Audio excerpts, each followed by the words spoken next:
Visse Capital se descuelga de los puestos de cabeza dentro del grupo 10, al caer por 5-3 ante CNC en el partido celebrado bajo el diluvio de Santa Ana.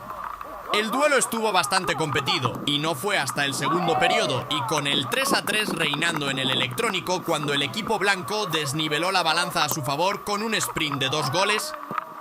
Visse se adelantó por 2 veces gracias a 2 disparos lejanos de Jorge Prieto y Alfredo Pérez, mientras CNC neutralizaba su desventaja con el doblete de Álvaro Navas y el 3-2 logrado por Juan Antonio Denia con un kilométrico globo. Nada más arrancar el segundo acto, Alfredo Pérez volvió a aparecer para superar a José Carlos Avendaño con el exterior de su bota. Pero cuando estaban los azulones en plena celebración, un buen testarazo de Guillermo Gil, tras el saque de un córner, se convertía en el cuarto para los locales.